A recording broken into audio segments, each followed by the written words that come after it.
Вітаю. Good afternoon, this is Media Center, Ukraine, Odessa, and we continue for today. We are having with us Pavlo, Koval, General Director of the Ukrainian Agrarian Confederation. Mr. Koval, I would like to welcome you, and I would like to welcome you and our audience.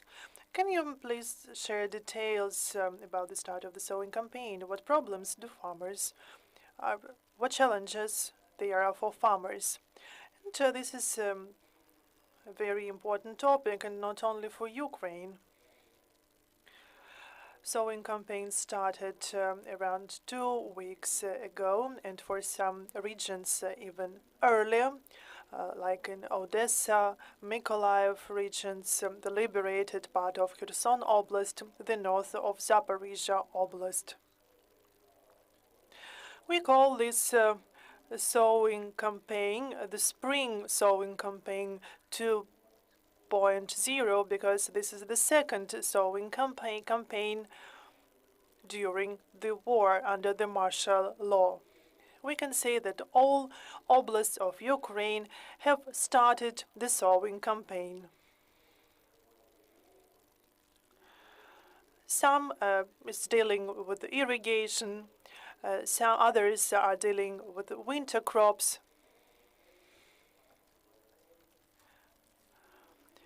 Around 15 regions, some of the regions have already started sowing spring crops.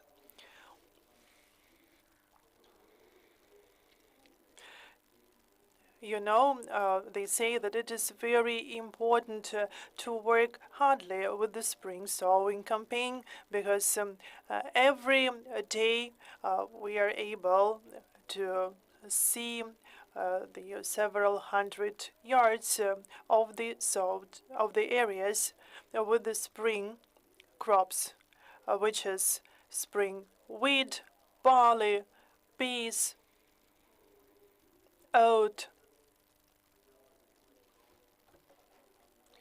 sugar, beetroot, and there are some farms, in particular in Odessa Oblast, in Khmelnytsky Oblast, in Kirovohrad Oblast, where they have already started sowing sunflower seeds.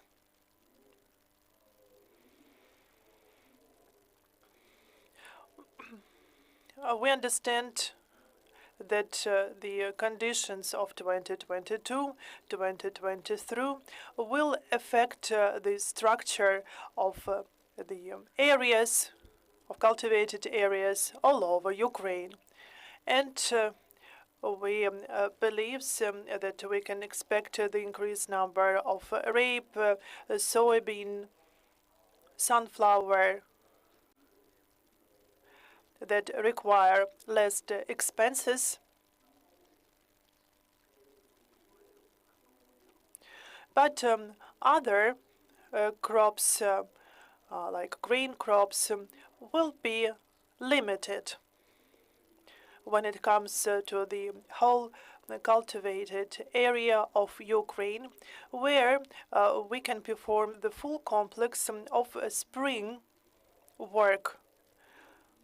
It will be around 20 million hectares, but before the war we had around 27 million hectares. So this year, the same as previous year, we will not be able to cultivate the 7.5 million of hectares because of shelling, hostilities in some regions of Ukraine, and also due to the contamination with the explosives and mines of the significant part of Ukrainian cultivated areas.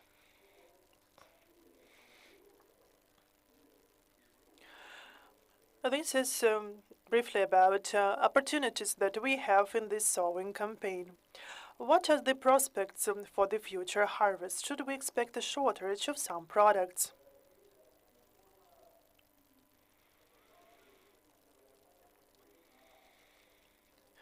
I see two parts in these questions. The first part is short. No, we should not expect a shortage of some products.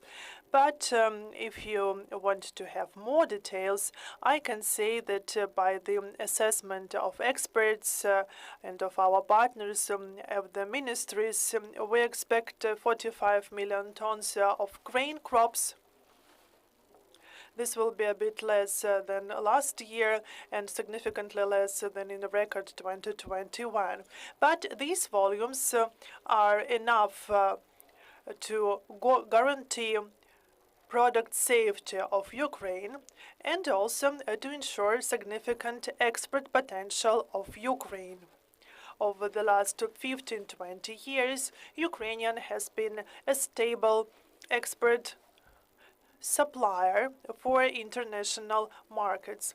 Of course, in 2022, we had decreased the volume for some products. This is due to logistics issues. So, as for the wheats, this is 22 million tons of different types of wheat for sowing, for eating, etc. Then we're able to keep this level almost the same. That's why we're sure in food safety. So last year in autumn, we sowed less winter wheat. So we had some plants, but of course there are some specifics of the last year sowing campaign.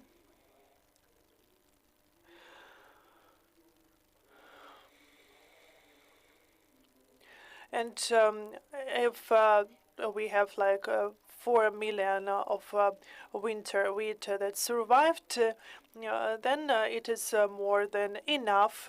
We have 4 times more supplies than we need. But we understand that around 60% of the winter wheat is of food and nutrition, proper nutrition quality.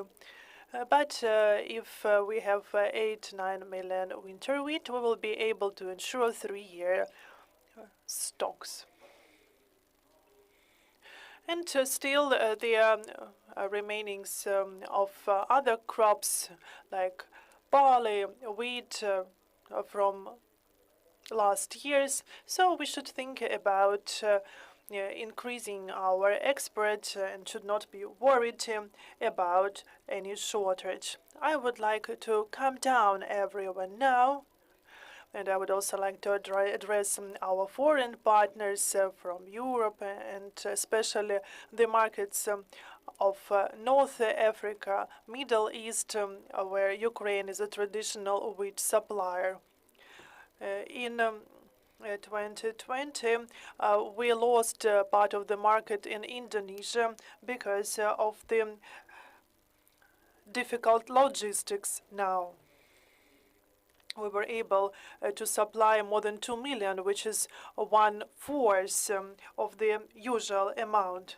And this is not due to the fact that we had no wheat to supply, but because we had logistics issues.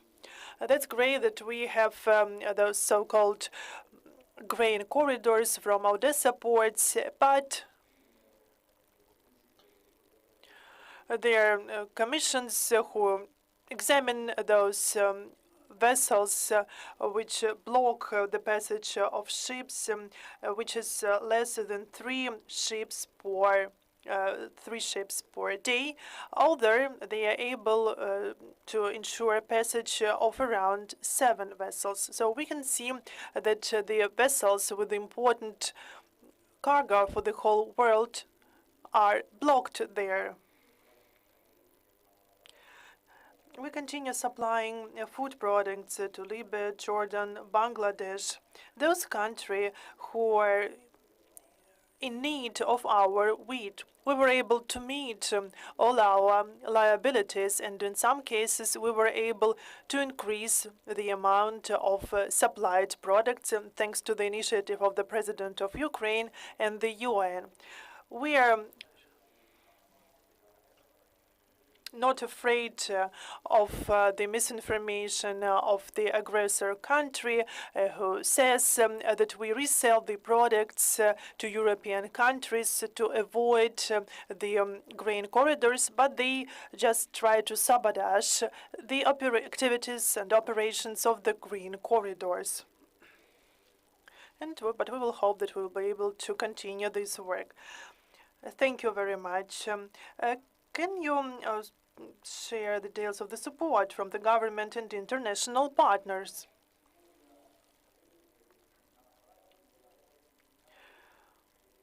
The story of agrarian support in Ukraine is a bit different from the European countries. In European countries, there is the EU hub, the joint agrarian policy, the plan for 7 years, which is monitored. In Ukraine, we don't have this practice. We have annual budget planning. We also have the plans for the medium-term planning for 3 years, but unfortunately, it was not launched in full.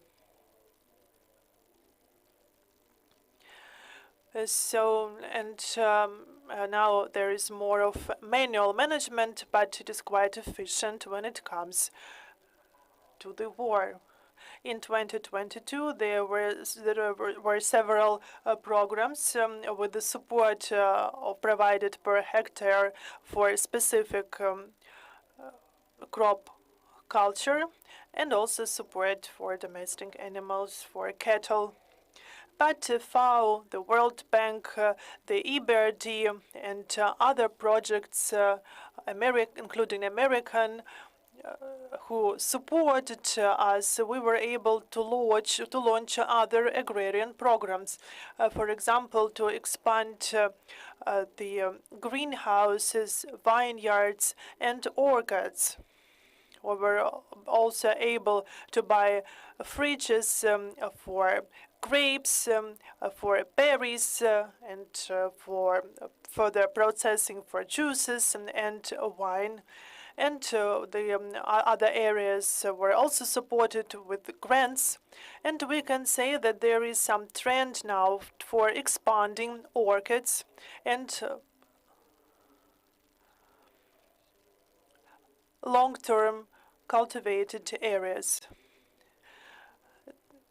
One more tool to support us in 2022 and 2023 covers the equipment for long-term storage of grain, because we had difficulties with the export of the volumes that we had last year. And again, our partners like FAO and others supported us within that program to ensure storage of that products. They also, like elevators, etc. And lately, in 2022 and in 2023, we have seen the simplified loan program, when the state guarantees some amount of the package under the decreased interest rates 597.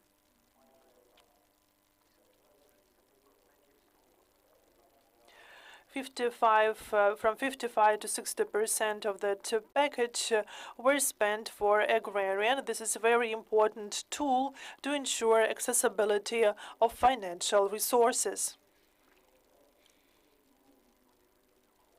We believe that we will have the two biggest challenges, the financial tools and logistics that we are going to face this year, because 2022 showed that agrarians had to use their working assets.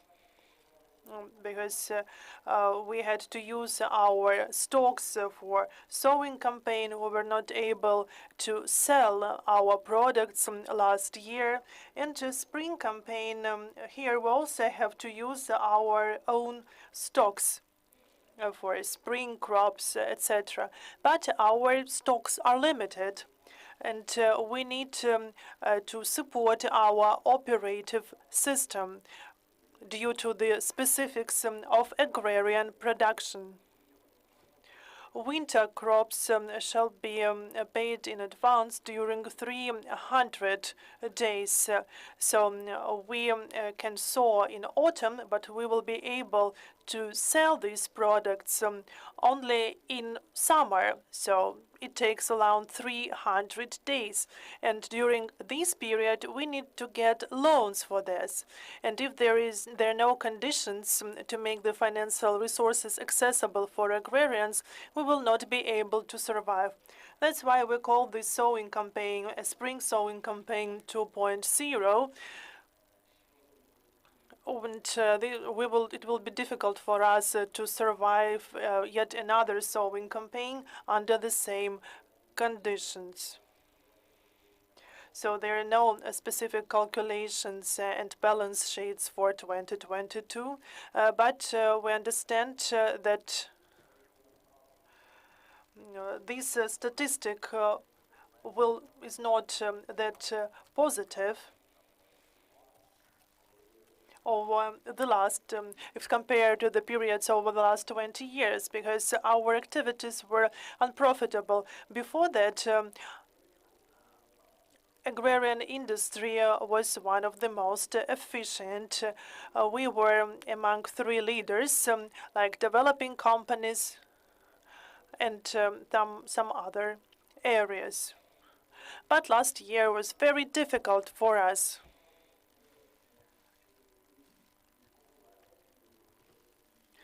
Because of the military aggression, the ready products like grain, milk, eggs, vegetables, berries, fruits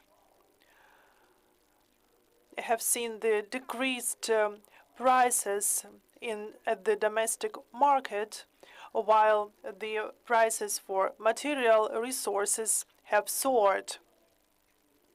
That's why we have to spend all our margin and net profit, because we have to transfer the decreased prices for our products and increase prices for material resources. And the access to international markets are actually increase the prices at the market, and our competitors were able to sell their products at the increased price because Ukraine has been facing the problems it faces, and actually it will be very difficult to get back to those markets, but we are optimistic anyway. We do everything possible to make our victory closer, and we'll be able to get back to our paces. Thank you very much for your answer. We have the next question. Do Ukrainian farmers have enough workforce? This is a very difficult question. Tomorrow we are going to meet the representatives of the Ministry of Finance and other institutions, and we will discuss the mobilization of our workers, because now we can feel the shortage of qualified manpower, like tractor drivers, technologists, veterinarians who were mobilized or who voluntarily joined the armed forces of Ukraine, and other entities like National Guard and territorial defense units. And the shortage of manpower prevents us from meeting our deadlines. We need the specialists for some of the activities. But if the technician was joined to the armed forces of Ukraine, it is very difficult to plan nutrition of animals, because there are specific products that should be used, and we need experienced people for this. That's why we are already facing a lot of problems with this. The same can be said about the drivers, those electricians and electric engineers, etc. We can feel a significant shortage of manpower now. agrarians, they try to unite in the field. They try to provide support to each other. This is our front line. And with our colleagues, we say that there is the front line for our military, and there is another front line that supports the economic stability of our country. And this allows our state to pay pensions, to pay salaries, and there are no problems with food products now. There are the questions to financial accessibility, but this is more of macroeconomic issue. That's why our staff in agrarian companies, in food companies, in infrastructure companies, and also the staff when it comes to the agrarian logistics, agrarian machinery, agrarian chemicals, is very important, and the leadership of our country should understand this. So we have the law that envisages the criteria for important companies during the martial law.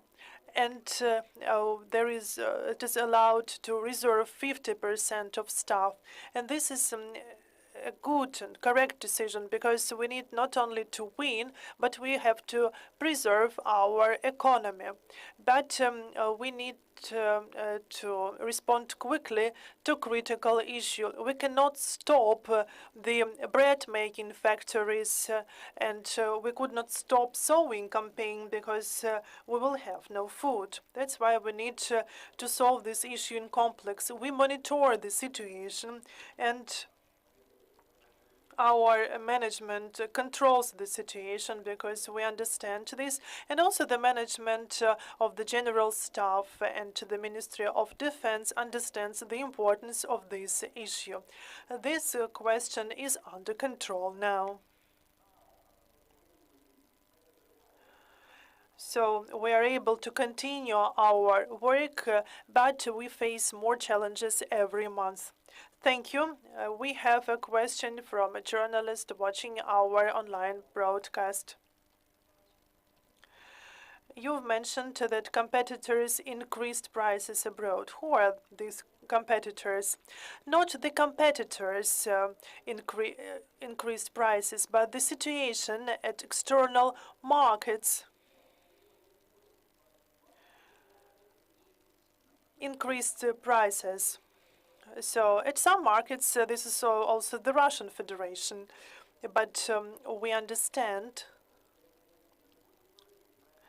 that these are not manual trends, because there is a great number of factors, including climate changes from Australia to Brazil, Argentina, USA, the European continent, and Russia, who just form the prices at the external market.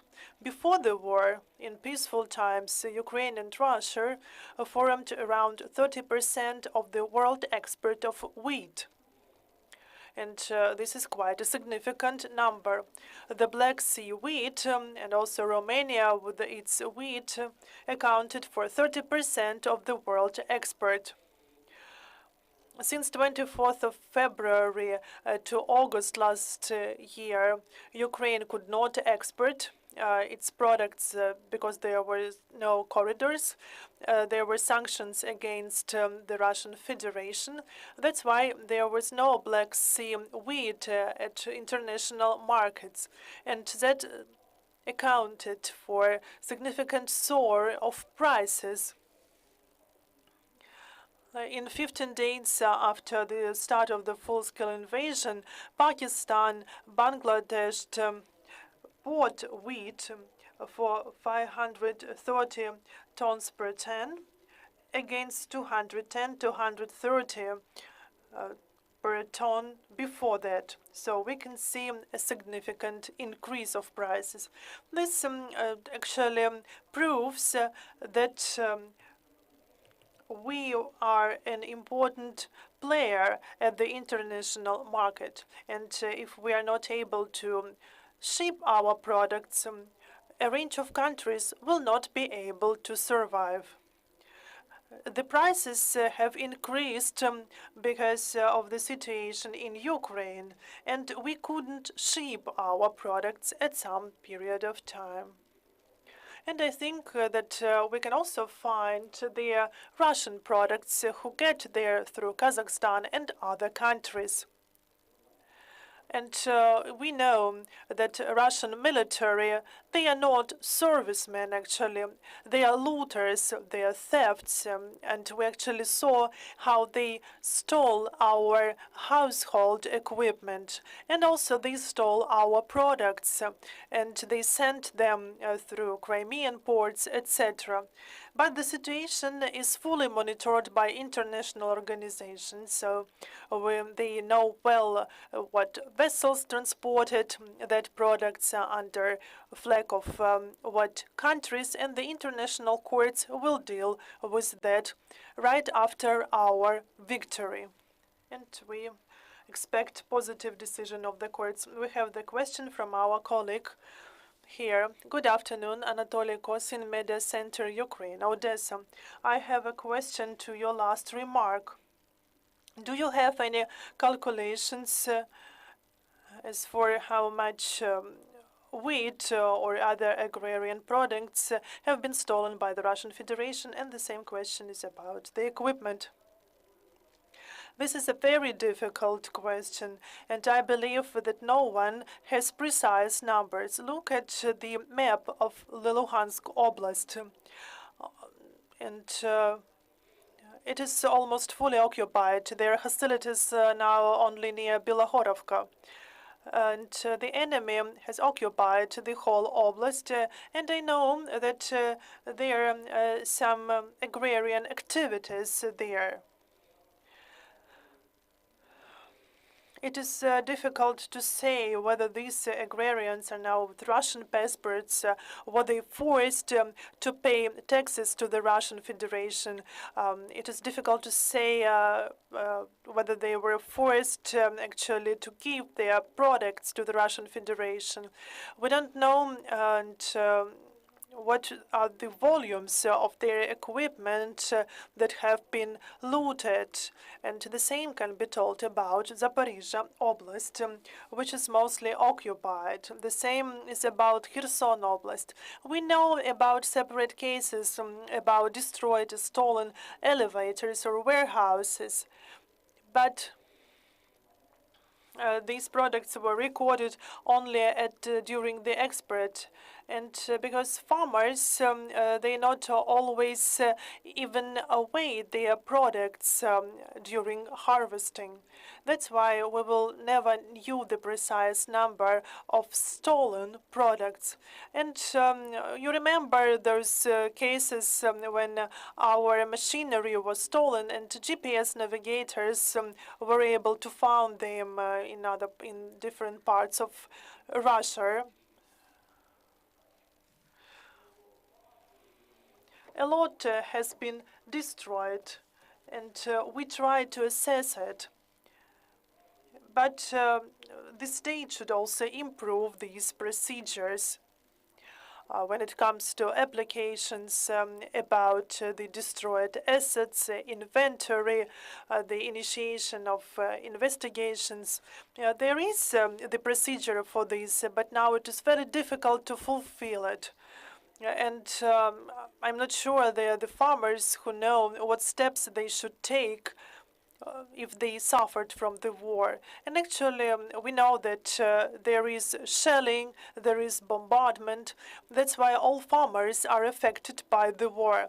And we don't know now what will be compensated.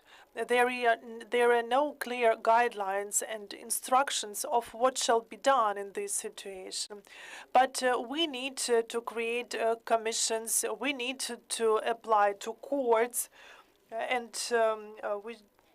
that after that there will be some compensation. There is the decision of the Cabinet of Ministers about the necessity to create registers for the lost assets. There are some institutions that keep record of the losses. We have analytical centers, and we have a group of analysts that assess the approximate losses, like direct and indirect losses. And indirect losses are up to $40 billion when it comes to agrarian sector. But this is only assessment, but we need to prove this in courts now. And only the court expertise can be used as evidence during the court proceedings. All agrarians should now establish inventory commission to keep record of losses and to actually refer to law enforcement bodies and to a court. The procedure is very long because we don't have enough assessment experts now. There is a shortage of hands here as well. The question is very difficult and is very complex. There is the world practice and world experience. There are international methods of what should be done after the war, after natural disasters. And they were quite effective in 50 countries. We should remember about hostilities in Balkan countries, in Kuwait, and the natural disasters like tsunami, etc. And when it comes to reparations and compensation at the expense of Russian funds, then it will be international relations. That's why we need to have well-developed procedures in line with international standards to make international audit is possible. But this is very expensive for small farmers. So this is a very difficult problem. And now I'm not ready to say that everything is clear and transparent here. We need to collect information now. Thank you. Thank you, Mr. Koval. We have no more questions. Thank you very much for your time. Thank you for being with us today. That was Pavlo Koval, General Director of the Ukrainian Agrarian Confederation. That was our last briefing for today. See you on Thursday.